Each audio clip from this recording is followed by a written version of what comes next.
Hi, welcome to this little corner of my house, this little corner of the internet. If you found your way here, you're remarkable.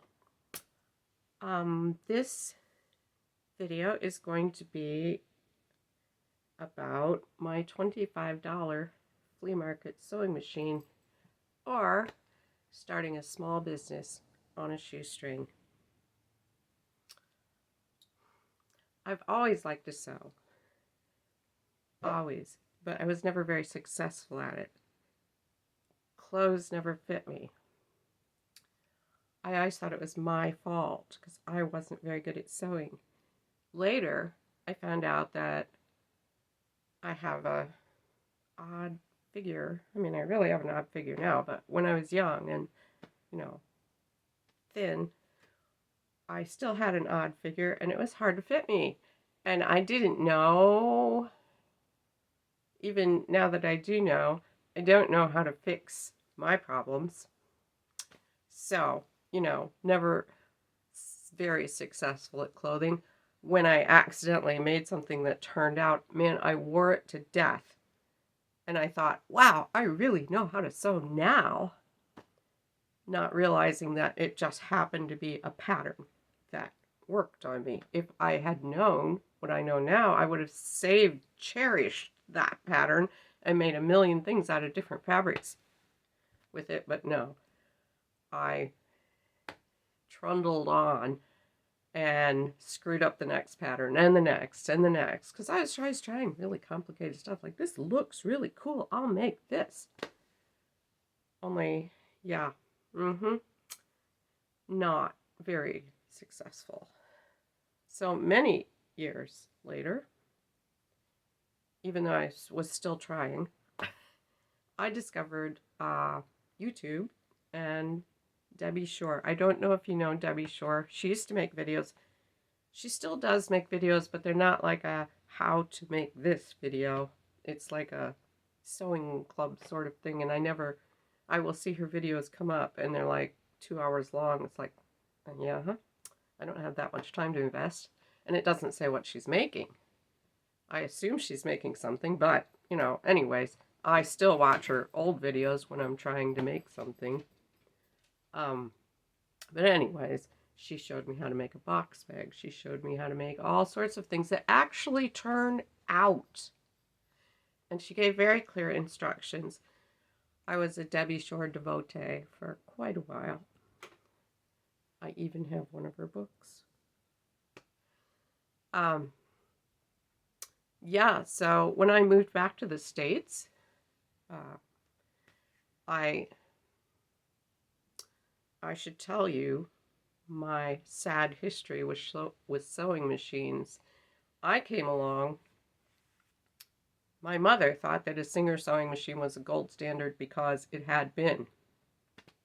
So she bought me a Singer sewing machine that was supposed to last my lifetime, only it broke down all the time. Every time I wanted to sew something, I had to take the darn thing in and get something fixed. Now, I didn't take very good care of it, but I don't even think if I had taken good care of it, it would have worked. Yeah, so, right. I bought a couple used and didn't, had similar problems with them. And I watched videos and watched videos, and I wanted to buy a sewing machine that I could maintain, that I wouldn't have to take in. So I wanted one that was old enough to like be metal and not plastic, and I could oil it and clean it and keep it going. And I found my $25 1940s Singer. It's not like a valuable machine, but it works. It didn't work when I got it because it was missing a belt. All it needed was a belt. I bought a belt, magically fixed it. I did have to take it in once when I used some fabric that,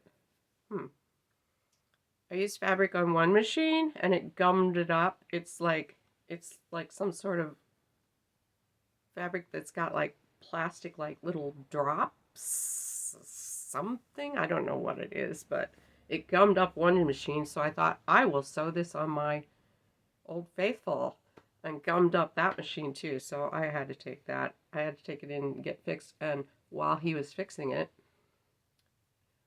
he put on some sort of a heavy duty plastic belt that I will never have to replace. At least I don't think so. If I do have to replace it, I won't know where to go because our sewing machine repair guy is 99 years old. That's me guessing. Um, yeah, you're saying pot calling the kettle black, but no, I'm not 99. Okay, so anyways, the only problem, well, a few problems, but the big problem was bobbins. It doesn't take bobbins like commercial ones. However, since I go to flea markets a lot, I'm looking for old books. I looked for sewing stuff and searched through. I used to take a bobbin along with me so I could compare. And I've managed to collect up, I've got like maybe 40 bobbins that fit that machine now. So I have a range of colors at my disposal. um, yeah, I I have one that I got at a charity shop, and it's older, but it's not a Singer, and it takes a totally different bobbin. So that machine has like the most beautiful stitch of any, but I have like 3 bobbins for it. I don't, I used to think it would be a great idea to just take the rest of the thread that was on that and cover it up with the thread that you were going to use for your next project. Not my brightest idea ever. So I haven't used the 20s machine very much. It's electrified, but you can tell it was a treadle machine. Well, the Singer is not very far removed from being a treadle machine either. So, um, I, being a not rich person, I would look for fabric and notions at estate sales, rummage sales. I had to finally tell myself no more sewing machines. I I've put so many sewing machines out on the curb because, well, someone will take them. I mean, I don't put them in the trash. I put them out there for someone to take. Hopefully, it's usually tension that I can't fix. Tension. Um, yeah, so I would look for fabric and notions and etc. at estate sales, rummage sales, flea markets. We have regular people at our local flea market who buy fabric and then bundle it up, buy fabric at like a estate auction, and then bundle it up in usable lumps and sell it for very reasonable prices if you can find something you can use. Um, I have a bag here, and I'm going to have to hold it up really high to be able to show it to you. See here, tote bag, pocket, straps, pocket. This is upholstery fabric that I got at a rummage sale, and this is a flowered cotton that I got at a estate garage sale. And they actually go together. Usually they don't. But I have all sorts of fabrics for which I have no lining fabric. I have a rule that I break regularly. Do not buy an outer fabric without buying the matching lining. Yeah, which is hard to do at an estate sale or a rummage sale, but yeah, I'm always out there at our only fabric stores are Walmart or Hobby Lobby. I'm out there with a little swatch of fabric trying to find X amount of lining fabric to go with. And the lining fabric always costs a freaking fortune, even though it's just like quilting cotton. Anyways, that would be the problem with that. The problem with another problem is, like this bag, I had enough fabric to make two. It's really cool fabric. It's like textured, had strings on the back that you had to sew around, but I managed. I only made two. So, which is okay at you know, craft shows or whatever where you're like selling straight to people because you want lots of variety then. But online, from what I understand, since I'm not like a successful online person yet, those people on videos that I watch tend to have a whole bunch of fabric. They make a whole bunch of things that match, and then they have one listing which they keep selling from, where I have to make one listing for 2 blue bags, one listing for 3 whatevers, just anyways. So limited supply. But what can you do? I fall in love with fabric.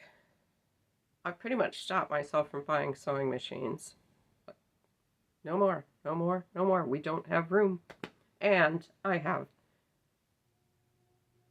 4 working sewing machines right now. I have one that will be a really great sewing machine if I can get it to reliably work. But anyways, not today's problem. So if one breaks down, I've got a backup. And I always have my 20s machine with 3 bobbins. Anyways, that's maybe very short. I should have a clock in here. Yeah. We've only talked about fabric and sewing machine. Part 2 to come, I guess, because I'm out of notes. So, like always, I'm going to sing at you whether you like it or not. This is a really old song that I wrote a whole long time ago. And it's like one of my old standards. I picked it because it was easy, so maybe I wouldn't screw it up this time. And again, I apologize for not being a guitar player. I know 6 chords and I know how to use them.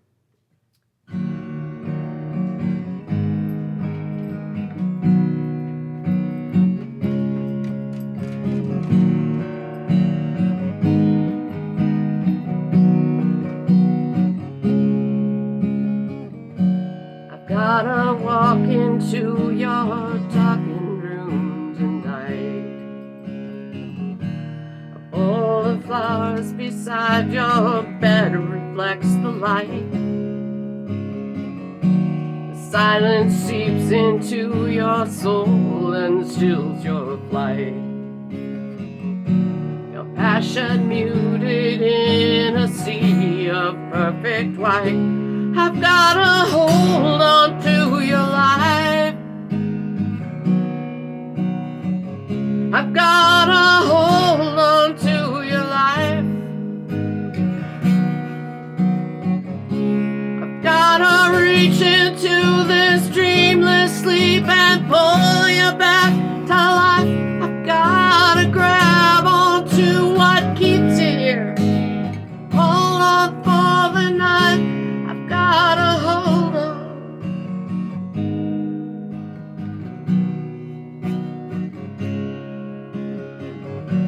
I've gotta summon all the powers I have tonight. I've gotta pull you into getting through the night. night. This hope a slender Catholic candle burning bright. Our dreams can mesh together in a tapestry of light. I've gotta hold on to your light. I've gotta hold on to your light. I've gotta reach into this dreamless sleep and pull you back to life. I've gotta grab onto what keeps here. Hold on for the night. I've gotta hold on.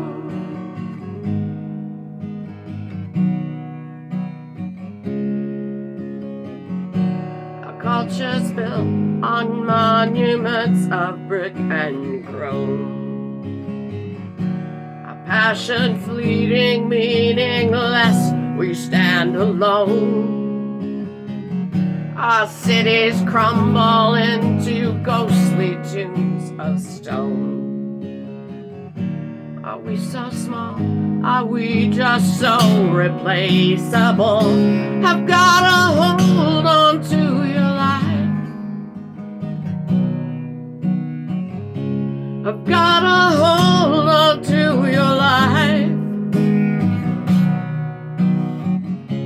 I've gotta reach into this dreamless sleep and pull you back to life. I've gotta grab onto what keeps here. Hold on for the night. I've gotta hold on.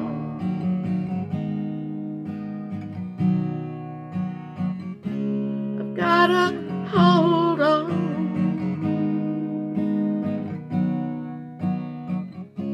I've gotta hold on.